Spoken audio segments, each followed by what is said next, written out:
All right, here we go. Salute to NBA Nation on this Saturday morning. A little like morning matinee type edition of the NBA Report, man. CP the Franchise, Alex Charles, Andrew South, the 1-2 combo in the building on this Saturday. On today's show, the Celtics and the Dubs are on a collision course, man. We're going to talk about both of these two teams because, hey, the Celtics have been the hot team, but the Warriors are surging after getting their 8th straight road win. The Dubs are coming, man. So we're going to talk about that. Plus, Wemby has shut down the Rookie of the Year talks, man. We're going to talk about the brilliance of Victor Wembanyama. So lock in, hit the like button, hit the share button, and subscribe to the channel. Another edition of the NBA Report, man. Let's get it going. Salute, salute, salute. All right, fellas. Happy Saturday, man. How we feeling, man? Happy Saturday. Good. Yeah. Happy Saturday, bro. And hey, we get to talk basketball on the weekend. How nice is that? Yeah. Rainy Saturday. It is. Rainy Saturday, man. Is it rainy for Alex or just us? No, it's not raining yet. Not yet. Okay, so, okay. you know, it's just cloudy outside. It's muggy. You know, it makes you want to stay inside. Yeah. Still do whatever. Yeah, rainy Saturday, man, here in New York. Salute to everybody in the chat. I see John Talento in here. Mr. Duns, Exploding Daisy, salute. All right, man, let's get right into it because up in your neck of the woods, Al, the Boston Celtics remain hot, getting their 10th win in a row against a team that was hot in their own right, the Dallas Mavericks, man. And Boston just beat the brakes off of them, 138-110. You had 7 Celtics in double figures. 52 made field goals, 33 assists. They go 21 of 43 from downtown and obliterate the Mavs in the fourth quarter, 36-20, man. The Celtics team is hot, man. Al, kick us off. What's your take on where things are with Boston, man? Look, it's like they continue to strive from what they had at the beginning of the season, right? They have one of the best 5, probably best 6 in the NBA right now, and they're just a buzzsaw, and they're also the most healthiest team out there. You know, you think about teams in the Eastern Conference, Sixers don't have Joel Embiid. Knicks are demolished with injuries right now. Yeah. Cavs, like, they're just starting to get everybody back, but the Cavs don't have that offensive and defensive versatility like the Celtics do, and so they're clear-cut ahead of everybody else. So when you just continue to watch a team just take advantage of teams that are either, you know, or who are dealing with a lot of injuries or just don't have the talent, the depth of talent, like, you're just going to see the Celtics shine, which is, I get why they're the favorites, right? The way that they're just manhandling everybody in the league right now is just on another level. And to be honest, like, when they started, it was good, but you think that it takes time for players to get acclimated, right? You just added Drew Holiday. You just added Kristaps Porzingis, 2 guys that have never been to this rotation. You shift the lineup, right? You're putting Tatum down at the 4. You're putting Brown at the 3, guys who played a position up prior to. And to think that, you know, they had to get used to that situation at the beginning of this year, and now they're comfortable. Now they're playing at a high level. I'm looking forward, man, to seeing if this team can take it the distance, because in the past, this team falls short. But the way they're playing right now, you have to like what you're seeing from the Celtics. I mean, KP's just playing out of his mind.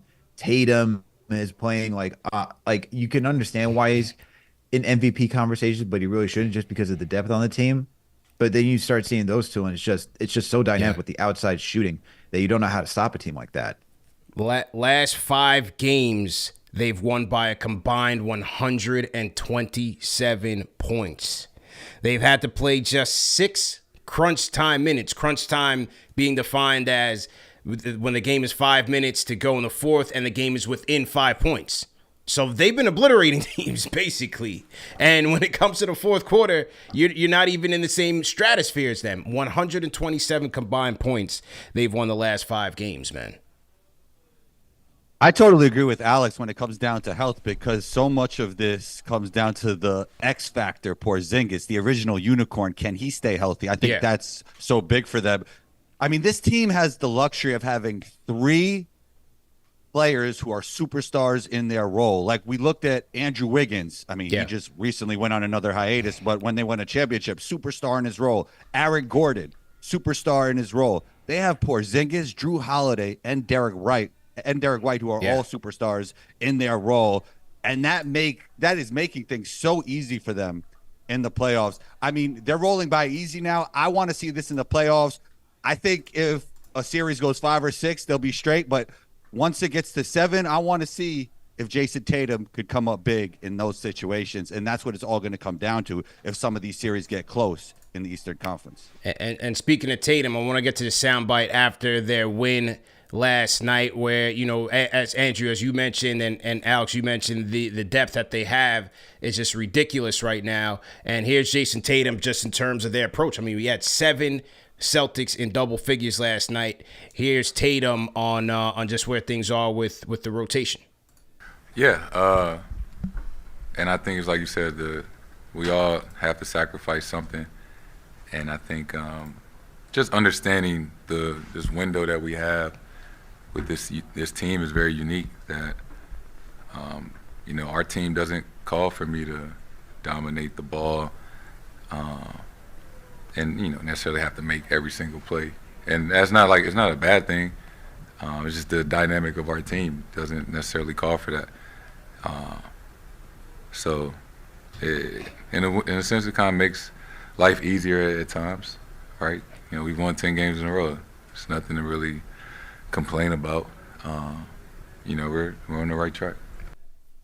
Yeah, as he said, man, I mean, and that's the thing with this Boston team is that, yes, it's Tatum and Brown, and it's still, to me, it's still going to come down to Tatum and Brown, but you have so much now that, you know, remember coming into the season, their depth was into question. Like, do they have enough with just Pritchard coming off the bench? But it's not just Pritchard, it's Hauser. You know, they brought in Drew Holiday. You could see Drew Holiday knocking down a clutch 3 in the playoffs, right? But Porzingis, to me, is a swing factor for this team this year. And just like you said, Andrew, if he stays healthy, there's no reason why this team shouldn't win the championship because they're loaded. They could kill you from 3. They bomb away from 3. Tatum and Brown playing well, but Porzingis, man, he can swing things for them in making them a triple threat or a dual threat in the way that they play the 2-man game. Or, you know, it may be like late in shot clocks, you dump it down to Porzingis. You got a 7'3" guy that could turn around and jump shoot over anybody and maybe get you a clutch shot in crunch time. Loaded. Totally agree, CP. And, you know, it's got like they're in totally different stages of their career, and we're going to get to Chet. But Chet filled every gap for OKC, and Porzingis has filled every gap for the Celtics team in a similar way. 2 unicorns, different stages of their career, but both filled those gaps. And, I mean, Porzingis is literally a superstar in his role, as I said, of the mold of a Wiggins or a Gordon. Like, just fills every gap. He's an all-star level player playing a role right now. I think the impressive thing about this lineup is that I just look at the versatility, right? Like you have KP who is a shot blocker. You know, you have Drew Holiday who can guard bigs and who can guard guards. You have Derek White who's just really good on the perimeter.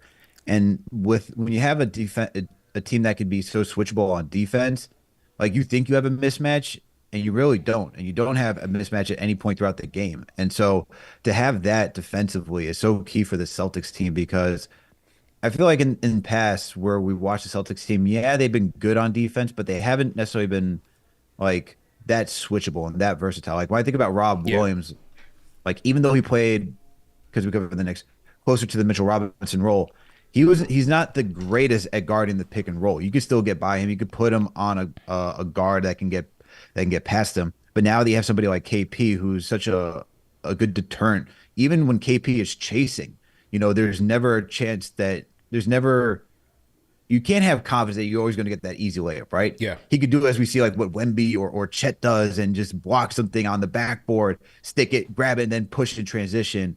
And that's the type of stuff for this team, I think, is going to be huge in the playoffs because if you think you got to play a team like the Knicks or Miami and you got to go, you know, you're going to have a defensive battle, you want to know at least you can get into those series and say that we can at least stop these guys and make it difficult for them. Because if you think about Miami and how they were a buzzsaw last year, like they were shooting above them, like above what they were able to do from 3. They were shooting over 50% at one point and still shooting over 40% from downtown. And that even though they had guys like Marcus Smart and Grant Williams, the fact that they didn't have Robert Williams, you know, that changes everything. Like that changes the entire outlook of a series. And so now they have KP. And to Andrew's point, if he stays healthy, This team can really go far. Sky's the limit, man. I think the thing that's one of the most impressive things for me is just how efficient they've been in the half court on both ends of the court. Think about this defensively. They sport a top 2 defense in the league and probably bottom in terms of turnover percentage. And so it's not like they're going after they're creating transition opportunities themselves. They just lock up individually as a team. The way Porzingis is roaming and protecting the rim, you got the best defensive backcourt in the league, and they're not even creating transition buckets off of turnovers. They just go out there and lock up. And then on the other side, I was reading the stat, I think it was from one of the Celtics reporters on The Athletic. During this 10-game stretch, they've been last in the league in transition buckets. And so their offense has been so dynamic. They're blowing guys out, and they're just getting it done. They're just getting buckets, man. But, Andrew, I want to kick it over to you because your Milwaukee Bucks won last night, too. And they haven't lost since the All-Star break. So let's shift gears, man. Who's the biggest threat to the C's right now? Who's the biggest threat? Those Bucks, you know it, CP. It's those Bucks, man. Dame Talk Dollar. about it. What do you think, man? Dame Dollar was locked in Indy. Oh, my God. He was locked in. The 3-point champ. The 3-point champ. You see what he was doing in the All-Star game? What did I tell you guys? When it matters most, he comes up big. And we saw that in the All-Star game. Nah, but all jokes aside, I mean, like, I truly believe in this team, and I still do. And I think, you know, Doc Rivers has been getting a lot, partly because, you know, speaking of the All-Star game, like, he was the All-Star coach. That was ridiculous. He knew that was ridiculous. Yeah. But, you know, there has been some defensive things that have looked better, and they've been going more drop coverage, which is more in their character. Into their game. I think that's good for them, and I think we're going to start to see a switch in results starting now. And I've been harping this. Like, I just believe in Dame and Giannis as playoff performers more than Tatum and Brown. And Brown has looked great, too. I don't think we talked enough about Brown. He has looked great attacking the rim consistently, even more consistently than Tatum. Like last night, not to keep harping on the Tatum hate, but the first half he wasn't attacking. Keep it rolling, Andrew. Let him know. The first half he wasn't attacking. Why can't he do that for the whole game? Why not? Why can't you just attack for the whole game? Like, you have that ability. So I just think that Giannis and Dame are going to be locked in for the playoffs, and that duo is truly dynamic. Going back to the Celtics, like, there's a few teams I'm worried about when it comes to the Celtics. Miami, we know playoff Jimmy is a real thing. Even your guys, New York Knicks, I believe in Brunson in crunch time than the Celtics' top 2 players. Like, I think he has that mentality. So, you know, who's the biggest threat to the series? It's still the Milwaukee Bucks, and I like what they're doing defensively. And Bucks are creeping up on the Cleveland Cavaliers in the standings. I believe they might be just like 1 game out from the 2nd seed. So the Bucks are surging, haven't lost since the All-Star break. And as you said, you know, warts and all, they still have the ability to have the 2 best players on the court in this entire dance.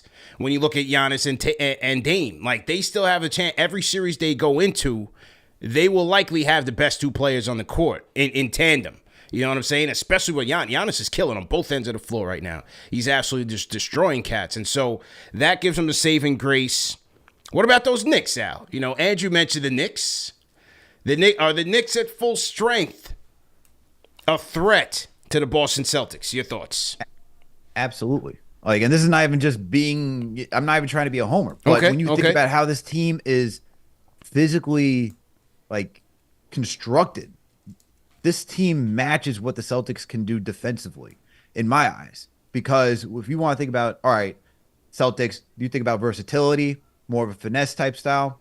I think the Knicks as more of a aggressive, we're going to beat the living daylights out of you. So if you want to get physical, the Knicks will gladly get physical. And if you want to keep up with that, I would love to see it. On top of that, you're talking about a healthy OG Anunoby, a guy who's known to stop Jason Tatum.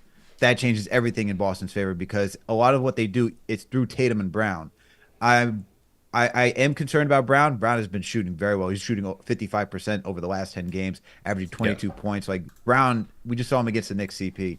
He can just be aggressive from the get-go, and he likes to do that. As Tatum was talking about to Jared Weiss, Tatum likes to play the chess game and decides when he wants to start getting activated. Brown is the type of guy that likes to open, like, from the gate, from the jump. a guy who wants to punch you in the mouth and make his presence known. But for Tatum, because they want to run everything through Tatum, he is the better, 3-level scorer between both of them.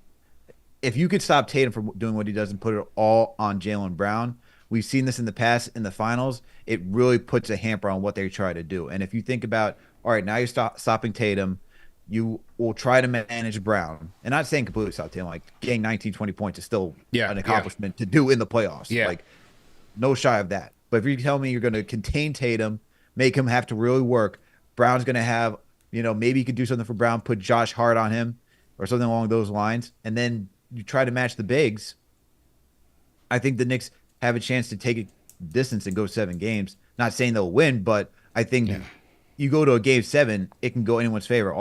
Think about game 7s, man. Guys are nervous. Yeah. Guys feel the pressure. If you're the Knicks, what do you have to lose? Let's say they do get that. Let's say, seeding permits, they meet in the Eastern Conference Finals. Knicks were even projected to be there. Yeah, you want to go make it, but hey, you're at a dance no one was even projecting you to be at. Celtics, they got all the pressure, man, and those storylines, the narratives that could change for them. So Knicks wouldn't have anything to lose. Celtics would have a lot. Only issue, well, I see a lot of issues with the match. I don't like the matchup. I think the defensive backcourt with the Celtics can slow Brunson down, and they will make him work on the other end, especially White, man. He's a pest out there. I think so. That's a tough one in a series for the Knicks. The Tatum-Randall matchup, because he's going to have to guard one of those guys. He's going to have to guard either Tatum or Brown on the defensive end. I think that's tricky. Now, on the other end, they would have to guard him, but if he's going to be limited with the shoulder, is he going to be the same guy? Is he going to take advantage of them being smaller opponents? I think that's a tough one. And then the Porzingis matchup. Haven't been able to solve that at all this season. No team can really do that. Who's going to guard him at 7'3" guy at 27 feet out? Like, it's just hard to cover. I think they're a tough cover for the Knicks. Cleveland, same thing. I just feel like, where their strengths are is in the backcourt, which is also where Boston's strengths are defensively. So I think that could be a neutralizing factor for Cleveland. I think Boston will be more physical with them. I don't necessarily see the Cavs being able to stop Boston defensively. I think Miami think they're physical enough either. That's what I said. Oh, Cleveland. okay. Cleveland, you said, right? Yeah. I said, I don't think they're physical enough to handle Boston. Especially from the wing position. Right. Right. Exactly. Yeah. And I still can't count out Miami, man. I still can't count out Miami. That playoff defense, Jimmy's a real thing. Playoff Jimmy. They have the defense to muddy it up. The threes might not fall every night. You know what I'm saying? Those threes might not fall every night. And Miami has that chance to really muddy it up. You get playoff Jimmy in there. Bam is once again playing great. You got Jaquez stepping in, a healthy hero going into the end. Now you got Rozier at the point. I think Miami can muddy it up a little bit. Andrew, final comment, then we'll go to the Dubs. If the Celtics lose to Miami, we will not talk about the Celtics on this podcast ever again. Ever again. They're done. They're done. They're done. Yeah, they're done. man. Yeah, I agree with that. I agree with that, man.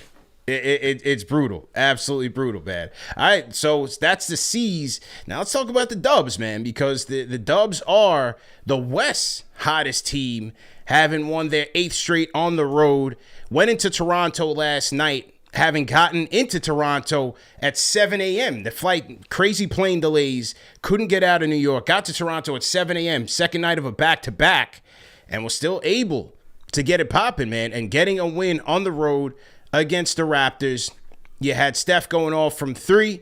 Kuminga putting in work again. Solid night for Kuminga. He finished with 24 and 6, 9 and 19 shooting from the field, 25 for the Chef, 7 of 15 from downtown. You had Clay back in the starting lineup with Podzimski was hurt. Clay with 14. Moses Moody 17.7 to 13, 3 of 5 from downtown, and then CP3 adding in 13 and 5 off the bench, man. Dubs are now 32 and 27.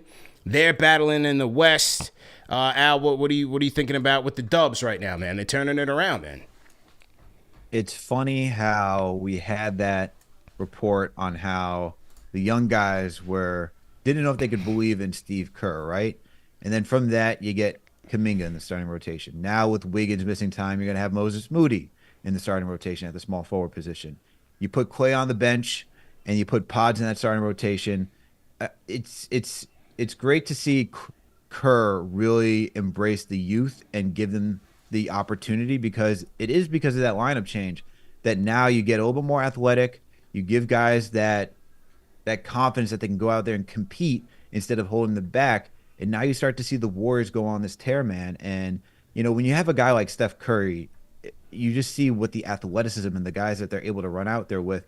It's reminiscent of what they did with Klay and Draymond back in the day. You need to make sure that you have guys who are capable of pushing out in transition, pressuring the rim, and creating that open shot creation for Steph Curry. So I think it's a good thing to see for the Warriors. And then you have Draymond, who's just, he still can do Draymond things defensively, be that guy who can facilitate as well, and just even against the Knicks, man, you just see how he's talking to Kuminga and how he's talking to everybody on the bench and just hyping them up. And that's the role player that you want to see, and the veteran that you want to see, I should say, that veteran leadership in order to keep these guys activated and engaged throughout a game and throughout the rest of the season. But now with the Warriors at the way they're turning it around, do you guys believe that this could be a feisty team in the play-in? Like, do you think they can get out of the play-in? But let's start with, is this a feisty team for the play-in? For sure. Because they did the right thing. They handed the keys, not necessarily all of it, but you got to buy in with the youth. That was the only way they were going to move this thing forward, because they were aging, they were getting injury prone, and there was the over-reliance on Klay, Draymond, and CP3. You had to get Kuminga in the mix. He got tight. He was ready to get up out of there. He was like, yo, I'm unhappy with my role. What happened when they changed it up, gave him more minutes and more opportunity? He's killing right now. He's giving them what they need consistently from Wiggins. And Wiggins is all over the place. He's going through a personal thing right now, so we'll be sensitive to that. But Kuminga's giving you what you need from Wiggins on a night in and night out basis. His athleticism on both ends of the floor has been stark. He went in on the Knicks. We watched that firsthand. And then last night he puts in, 24 points, 9 and 19 shooting from the field, 2 dimes, 6 boards. So he's been great. You infuse the youth with Podziemski. Him and Steph have a nice 1-2 game going because they can play off of each other. He can shoot. He can dribble. I think he's at about like 38% from 3. Then you get Trace Jackson-Davis, right? That's your athletic big man. Like, they infuse all these guys. And then Moody, some nights he's getting DMPs, but every night I watch him, he can get you some buckets. You know what I mean? He hustles out there. He might not be the staunchest defender, but he can get it popping out there. You got to infuse that youth to help. Steph is going to be Steph, but you got to infuse that youth to make up for the deficiencies that Klay's now bringing later on in his career with the injuries. His move to the bench was solid, and his buy-in was even better because now you can bring him off the bench with CP3.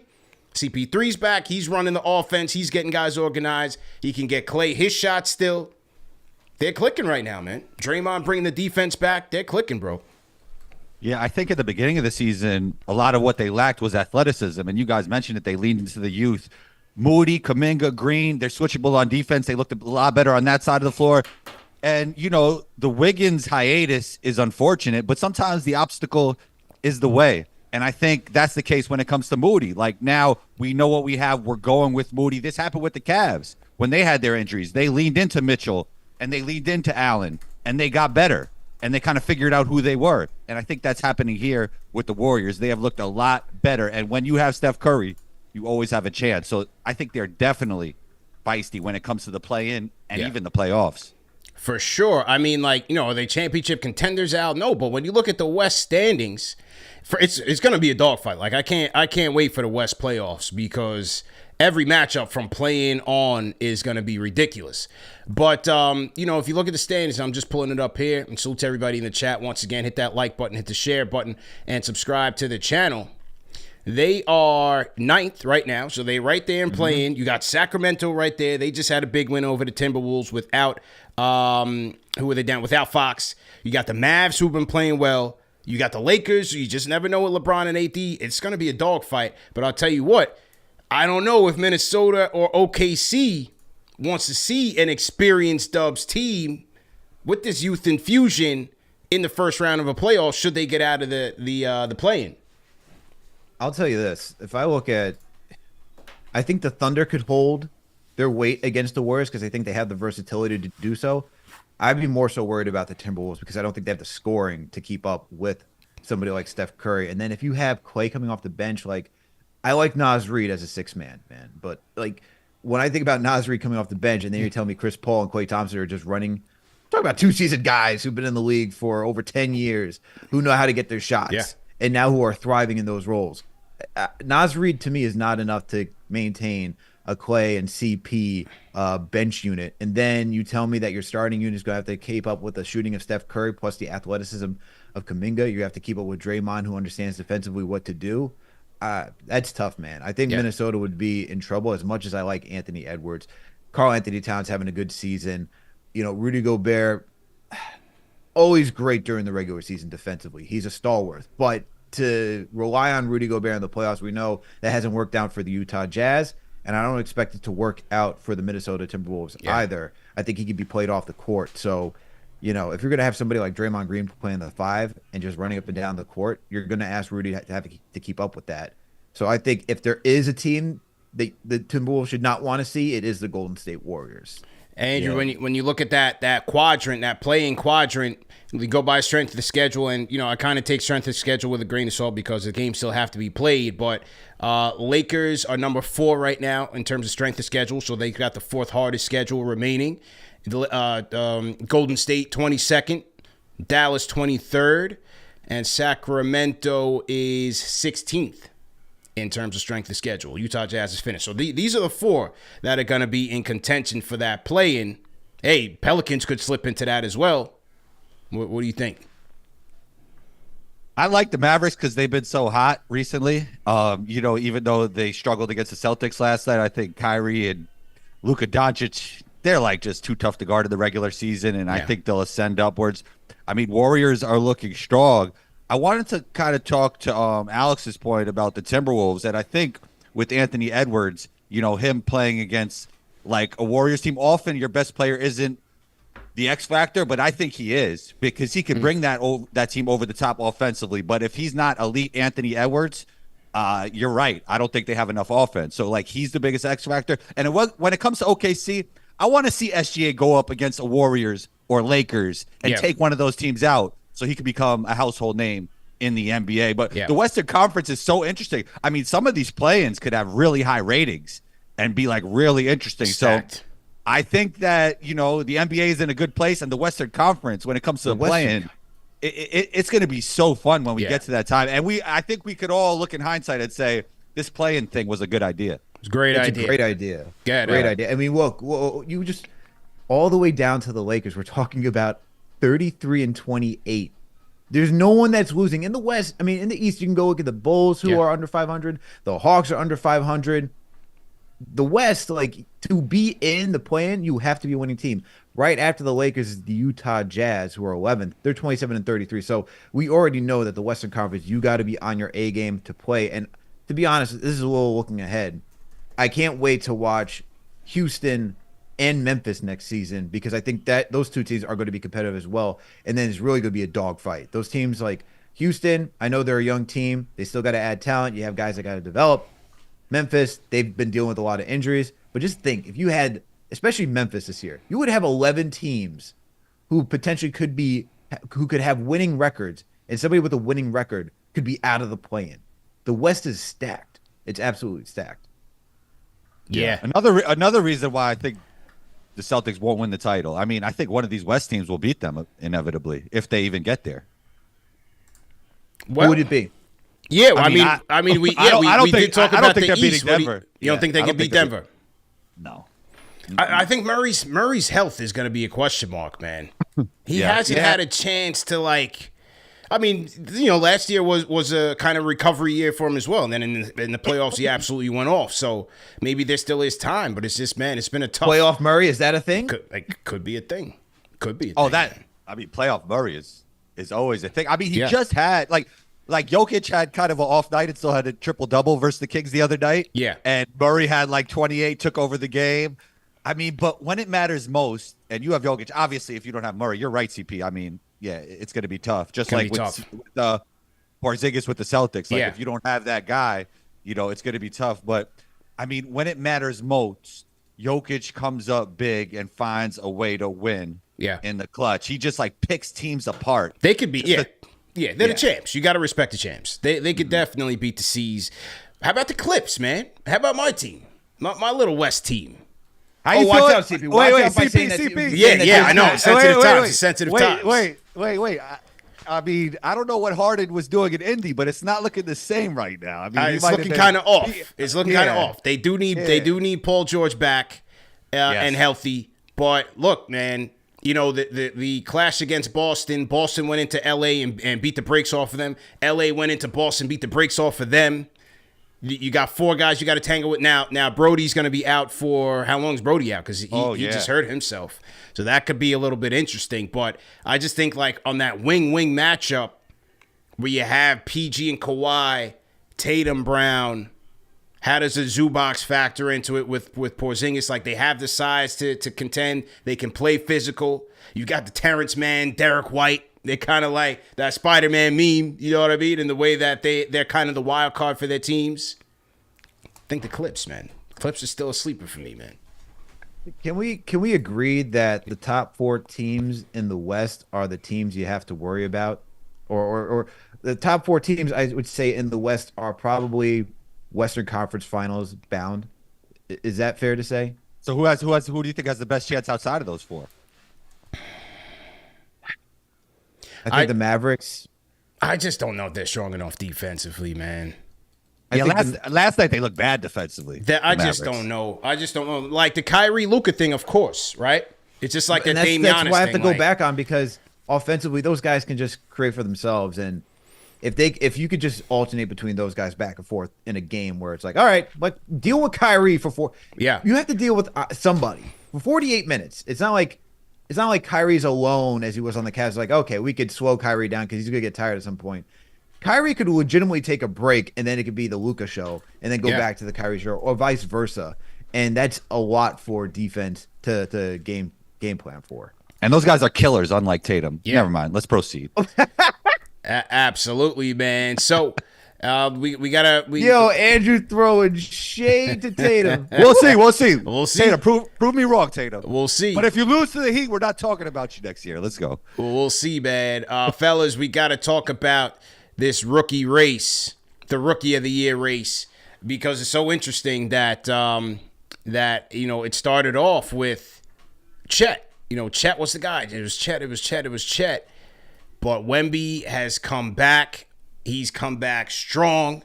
And in their penultimate matchup, he got the best of him. How about the signature block on Chet to wrap the game up? And I just love, first of all, that they already know their rivals. Like, they don't like each other. With the first matchup between the two, you could see the beef. I mean, it was crazy. Pause. But, like, these two guys are going crazy. But Wemby, man, he clapped back. He clapped back in a major way. San Antonio getting the win, and Wembanyama becoming the first. He was the first player with 25 to produce 25 points, 10 rebounds, 5 assists, 5 blocks, and 5 threes in a single game. Al, your thoughts, man, of Wemby Mania, bro? Yo, Wemby is now. I think the thing that impresses me most about Wembanyama is that started off the season slow, was up and down, but now it just seems like he's just found a groove. And to do that as a rookie, and for a guy who played internationally, and remember, CP, when we talked with draft experts, they said he plays once a week, right? Most of it is practice. They play once a week. So will he be able to handle the 82-game regular season of the NBA? Well, he said, shut up about that talking point, because I can. And I figured out the pace. I figured out my game much faster than what everyone anticipated. And I think when you watch him, he's just so, I mean, what can't he do? And to do it as a rookie, and for him to progressively get better as the season moves along, that's the most impressive part of Victor Wembanyama. I'm looking forward to him and Chet being that matchup for years to come, because both those guys, same height. It kind of feels like, I know it's not exact, but it's like the Tim Duncan, Kevin Durant, the Spurs Thunder battles that we see in the playoffs every year for many years to come. And it's always a good matchup. But these guys are very similar in play style. and it's just so much fun. But for Wemby, man, he's been so good. I'm just shocked that he's able to learn the game so quickly at such a young age. I've been talking about Chet since the draft. A lot of people were skeptical about Chet, said he was too skinny, and I thought he was going to be great. Obviously, he had that gap year when he couldn't play, but I mean, the efficiency he's played with, impact on winning, how he changed that team defensively, filled every gap, absolutely amazing. And probably if this was any other year, he'd be the rookie of the year. But it happens to be a year where Wemby is a rookie. Yeah. And this race is absolutely over. It's over. Wemby's the rookie of the year. And with these two guys, I mean, these guys are rookies. And Chet is probably a top 35 player in the NBA already. Yeah. Wemby might be a top 15 player in the NBA already. And they're just rookies. They're going to get better. It's great for the league. I'm excited for the league, especially when you're looking at a post-LeBron, post-Steph era where it's going to be, that who's the face of the league, where's the league going to go to? The rivalries are no more. Everybody's hugging after the game. They're exchanging jerseys, blowing kisses, whatever. These two guys are like, nah. I'm trying to kill you. I'm trying to establish myself as the most dominant big in the game. And they're starting off as rookies. So this is going to be like your KG Duncan matchup, your rivalry for years to come. I'm very much looking forward to that. And, with Wemby, thank God San Antonio, wrapped up the Jeremy Sohan at the point experiment, because I think that's helped Wemby a lot. I think they're in two different phases, right? Because for Chet, it's SGA's team. He can still be supporting cast and just fill in where he needs to and take his time to be that secondary, tertiary option, depending on how active they get Jalen Williams involved. For Wemby, this is a work in progress. It's his team. And so they go as far as he takes them. They're last in the league, but they're going to go as far as it takes them. So they're kind of on, divergent paths in terms of their role, but there's no question, man. After a bit of a slow start, he took over, because in the beginning of the season, it was all Chet. As Wemby kind of tried to get acclimated and get his feet wet. But now this is over with, man. Let me ask you guys a question, because I was covering the draft back when it was the Chet Paolo draft, and I kind of like Chet's upside more than Paolo. So as of now. I mean, I think the Wemby-Chet conversation, especially for this season, is kind of over at this point. But for your franchise, who would you guys take, Chet or Paulo?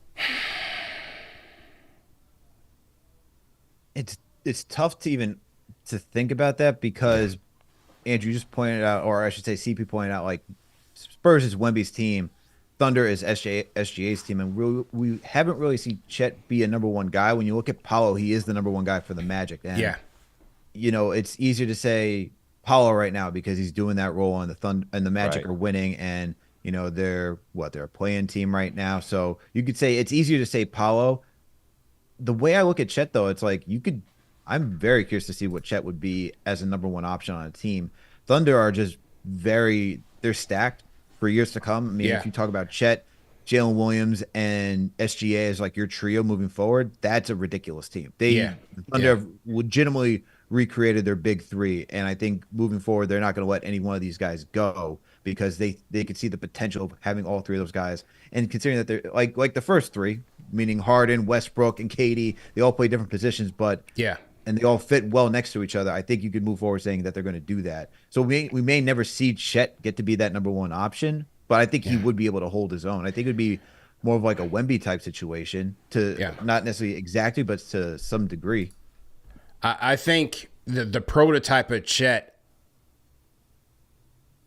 it's hard to pass up as a two-way threat, a stretch four who can defend the way that he can defend, can potentially move to the five once he gains more weight and gets a little bit bigger, puts on NBA size, and then stretch the floor even more. Like in this pace and space era of the NBA, he's a piece that you can easily fit guys around. Not to say that Paolo isn't, because he's got a masterful overall game, and I think he's going to continue to get better. I just think when you're putting together a championship team, having that versatile big who has the skill sets to be a three-level scorer. I mean, you've seen Chet show those flashes. I like that prototype a little bit better. I think I like that prototype because you can. It's I think it's easier to put the pieces around when you have a guy that's so versatile on both ends of the floor. Yeah, I agree. Go ahead. The one thing I'm looking forward to with Chet and Wemby moving forward is that they're both so versatile, man. It's like it's not an easy matchup. It could go either way any given night. And when you just watch that they both can work the post, work baseline, work at the top of the key, dribble and attack the rim, it is insane to think that that's a matchup. Hopefully they stay healthy for the next 10 years, right? Yep. And you watch these guys on the court, they're not moving at lightning pace, but you know when they get the mileage under them, the years of experience, that the game will move faster. You know, they'll be moving faster, but the game will slow down for them. So I can't wait for that, man. These guys are so dynamic. It's insane where the league's going right now. Facts. Last point, Andrew, and then we'll wrap. Yeah, I mean, I think it's really interesting that these two players are just so young and so good. It's gonna be interesting to see how OKC is gonna build around Chet, and they're not gonna build around Chet because they already have SGA. But when you have two like 7-foot+ guys that could do everything, like, will there be a point where it's gonna get difficult for them to play with because they fill so many gaps, right? So I don't know like where this goes because it's gonna be SGA's team for a while. But I don't know how they're good. Like, what kind of players do you need to build around these two? And that's especially specific when it comes to the Spurs because they need to totally rebuild. True indeed, man. Well, great show, fellas. Let's get to it. Salute to everybody in the chat once again, man. Thanks for everybody for tuning in. I see a Roku Saki in the chat. The Artest Effect podcast said my guy Combo is in the building. Let's go. Is that Daniel? Is that Daniel? That is Daniel. That's my guy. We play college basketball together. There we go. Guy. Shout out to Daniel. Shout out to Daniel Artest, man. We got to get him on the show, man. Got to get Daniel. Definitely. Daniel he's been podcasting now for a long time. For a minute. Definitely got to get him on the show. For a minute. Yeah. Let's definitely get him on the show, man. Shout out to K-Dot. Shout out to John Talento. JJ, I see you in here. Shout out to Gamba, First Class Agency. Lee, my guy Lee Blocks, I'm checking in from the UK. Remember that these shows are available in audio podcast format. No reason to miss it. And stay tuned for next week, man, for NBA Weekly right here on the NBA Report. Also, you got some fire content from Combo's Court. Who we got this week? Anybody for this week? Yeah, so we're doing a draft episode with Keandre of Hoop Intellect. Okay. Is Bronny an NBA player? We discussed that, and is Alex Sarr the #1 pick? A whole bunch of different draft topics. Yeah, so man. look forward to that. And who do we have this past week? This past week we had I think we had Coach Nick this past week. Coach Nick. Breakdown. Yep. Absolutely, man. Great stuff. And yeah, man, we'll see you guys next weekend. Enjoy the weekend. Be safe. Great show, fellas. We out here.